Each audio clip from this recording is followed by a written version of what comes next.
guys are having a good week. I've had a nice 2 weeks. 2 brews, 2 weekends, no complaints. A couple of weeks ago, a colleague of mine came over and he wanted to try and brew a Stella Artois clone, so we went ahead and did that. And then a couple nights ago, Sunday night, I went ahead and brewed up the Stone 10th Anniversary IPA. If anybody's wondering for the recipe for that, I got that out of this book, the IPA Brewing Techniques, Recipes, and the Evolution of the IPA, written by none other than Mitch Steele of Stone Brewing Company. And yeah, so I got some footage of the IPA brew, so let me go ahead and show you that to you, and we'll come back afterwards. Here you go. Hey guys, so today I'm gonna brew up a batch of Stone's 10th Anniversary Ale. It's what later became known as now RuinTen. So that's what I'm going to work on today. I've got 23 pounds of grain, 23.5 pounds of grain, and a load of hops. So let's go ahead and show you the grain bill. Okay, so there's 23.5 pounds of grain. I'm going to go ahead and crush that up. Let's see, I've got the strike water heating up, recycling, and currently at 77 degrees, so I'm ready to go. I'm a little bit behind, and time to get this grain work done.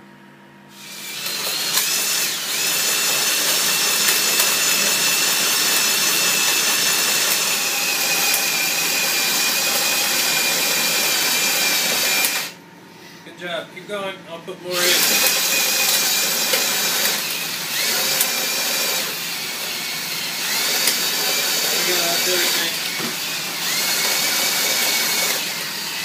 Good job. You tired? You getting tired? No, it's just... Oh, the dust? No, the smell. Oh. What do you think of the smell? It smells good, doesn't it? It smells like beer. Okay. You want to continue, or do you want to go upstairs? 7.6 gallons in the mash tun. I'm going to go ahead and dough in.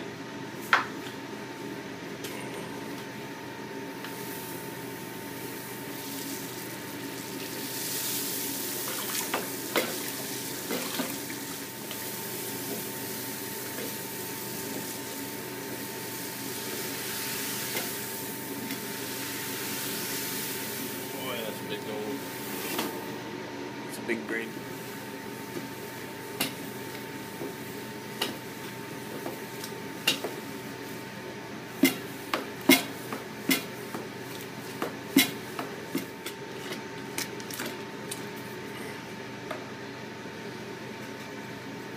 It's an occasion like this where I need a big old mash paddle from Harry. Just might have to order one of those.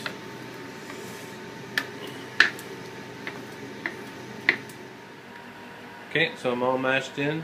Got the water recirculating through the pump, coming out, recirculating through the pump, going back into the top, maintaining the constant temperature of about, constant temperature, somewhere between 65 and 67. And then in the mash tun, of course, we got it coming out through the pump, going through the coil inside the HLT, back into the mash tun. We take a look at this. My setup, so it's coming in through the spigot and down around, and soon it will be running pretty clear. So that'll just go ahead and recycle on top of the grain bed, get compact, and get clear.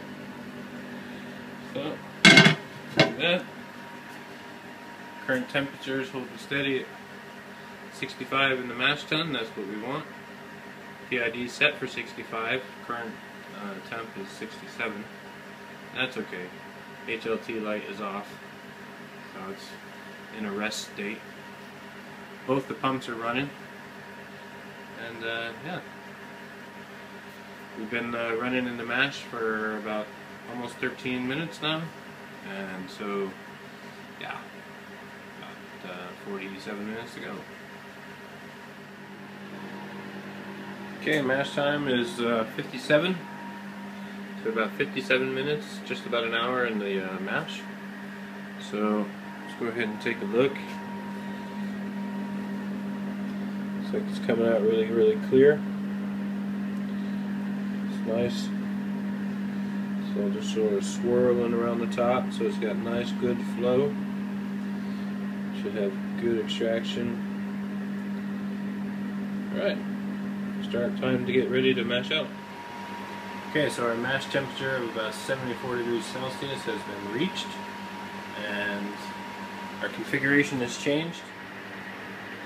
Now it's basically recycling out through the pump and then into the coil and pushing out whatever sweet wort was in there out through the top to the top of the mash tun and mashing out. Right now we just started first run-ins, so I haven't kicked off the drain yet here. If we look over here into the boil kettle,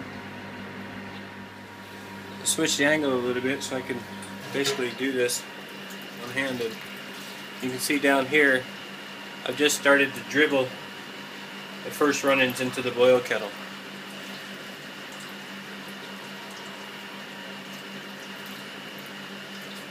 So we'll let that go. That should take about an hour, and let her fill up. Okay, so we're about 8 minutes into the process. Almost lost that.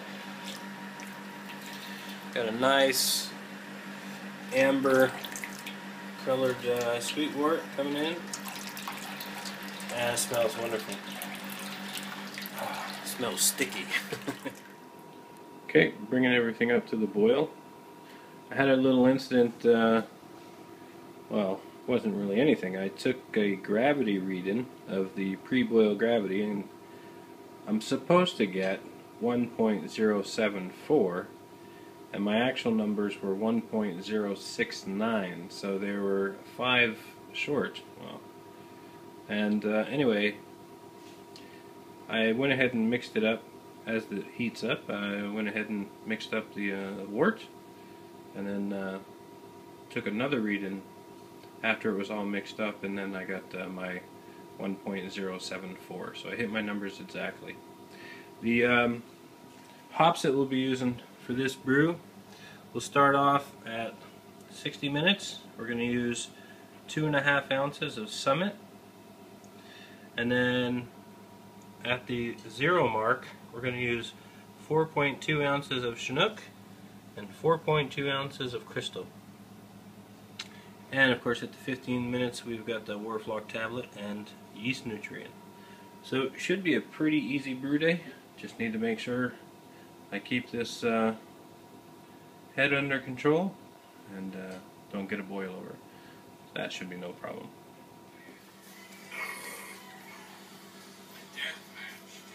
Listen to a little jacurbation while brewing beer. Nothing wrong with that, huh? It sure rises up quickly, doesn't it? Good thing I have some water here somewhere. There we go.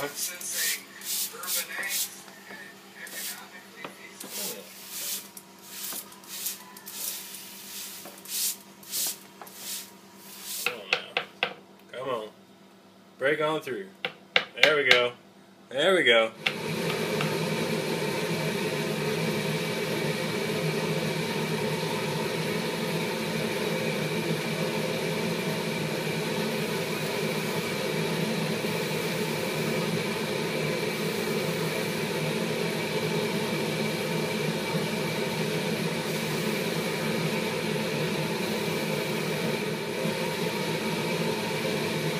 Alright, let's call that hot break. Now we're putting in our 60-minute addition, 2.5 ounces of Summit.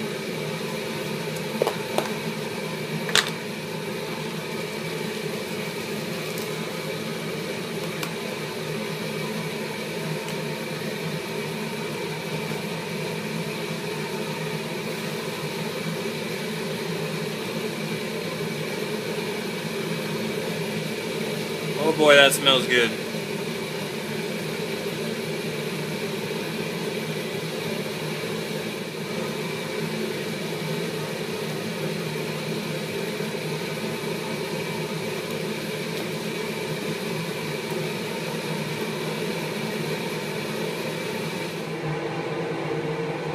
All's going well. We have about 15 minutes left in the boil. Currently time 74, just about hit 75 minutes. It's a 90-minute boil, so we're going to go ahead and grab our yeast nutrient. Put that up in there. Yeast nutrient and the wort flock tablet. Alright.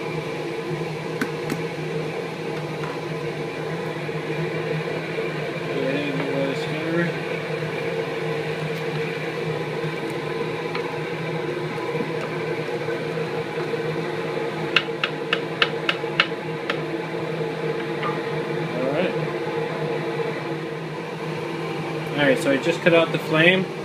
I'm going to put in 4.2 ounces of Chinook. Spread that all around. Oops, didn't get that on camera. And I'm also going to put in 4.2 ounces of crystal. I'm going to hook up the hoses and whirlpool this.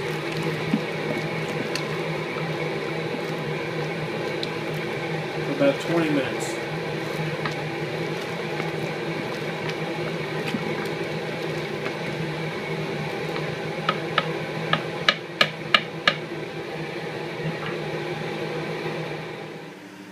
Okay, so I was whirlpooling for about 30 minutes, and this part's always kind of a mess because we're going through the plate chiller, and of course coming out of the bottom of the boil kettle through the pump, and then from there I was actually, for the whirlpool, going back up into the top, so it was there for about 25 minutes, and then I hooked up the plate chiller afterwards. So again, out of the kettle into the pump, then from the pump into the plate chiller, and then out of the plate chiller, and then I was going also back into the wort chiller, and then back into the boil kettle, sorry, and then continuing to whirlpool. And that's, of course, helps sanitize the plate chiller at the same time, so everything's still extremely hot. So after that, I start to turn on the plate chiller, turn on the water, bring down the wort down to a nice cooler temperatures. Right now I'm dropping down from about 45. When it was at 50, I decided to go ahead and disconnect, going straight back into the boil kettle for continuous whirlpooling, and instead go straight into the fermenter. So I'm going to use a bucket this time. I want collect 6 gallons or 6.5, as much as I can actually. I should probably get at least that out of this batch. And then I'll go ahead and check the start gravity when that's complete. So yeah, that's where I'm at. Alright, so it looks like I'm walking away with just over the 6-gallon mark, just over 23 liters. And looking great, smelling great. I haven't pitched the yeast yet or taken the original gravity, but did want to show you the sludge. That's the hop residue after adding in those 8 ounces, almost 8.5 ounces actually. So that's a bit of hop sludge in there. Holy moly. Woo! What a cleanup. And the yeast for this brew, generally I can use WLP 007, or what I'm going with is 002, the English ale yeast.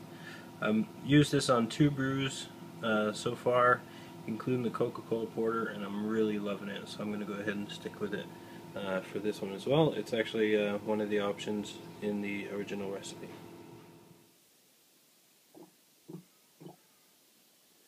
If you look closely, you can see the little white yeast floating around in there. So you can see they're pretty active. It's not very often you can see them floating around through these buckets, but they're in there. And the smell coming out of that airlock is just amazing. So nice. Also over here in the refrigerator, we've got the Stella Artois clone, which I did 2 Saturdays ago. I didn't have a homebrew Wednesday last week because I really didn't have anything to show. But you can kind of see that's clearing out really good. It was really clear when it went in there, and then it got a little bit hazy as the fermentation went on, and now it's been in there, well, a little over a week, so it's 10 days. So temperature on this guy is rolling in right about 11 degrees. Unfortunately, I'm sort of sacrificing the temp on my kegs and the beer too, so it's the only fridge I got available at the moment, so I'm keeping it as warm as I can actually, so it's right about 10, 11 degrees, and primarily for this fermentation of this lager. So my first lager seems to be doing really well. Had a nice fermentation on it the first week, and now it's starting to slow down, so that'll stay in here for at least another week, probably 2, and then I'll transfer it to a keg for conditioning for at least a couple of weeks. So yeah, busy. Okay, so that was it. The actual OG on the IPA, even though I met my mark, I met the mark exactly for my pre-boil gravity. Apparently my boil was not aggressive enough because I came out just a couple points under. So the target gravity on that was 1.096. I came in at 1.092 or 1.093. I was just a couple points low. And so as long as the yeast ferments out to 1.016, then the difference is like a 10.1% beer versus a 10.6% beer. So it's still going to be a 10% beer. So the taste should be pretty good. In terms of the recipe, the late hop additions were maybe a little bit larger than what Stone does, but I really want to try and get that as a beautiful aroma as much as possible, so I'm really looking forward to it popping. I did make a mistake where I didn't hook it up to the wort chiller and bring the temps down to 140 Fahrenheit before actually doing the whirlpool. I did the whirlpool at the in the 90 Celsius range, and then went ahead and just did the whirlpool, let the hops sort of soak for some minutes, and then hooked up the wort chiller probably about 25 minutes later, 25 minutes later, and then proceeded to chill it down. Continued to let it whirlpool for probably 10-15 more minutes, and then as it got closer to the output was where I wanted, right around 20 degrees, I went ahead and started transferring that over to the bucket. So yeah, it was a good day. Had a good time. So I hope you guys are having a happy Homebrew Wednesday. Take care of yourselves. Cheers.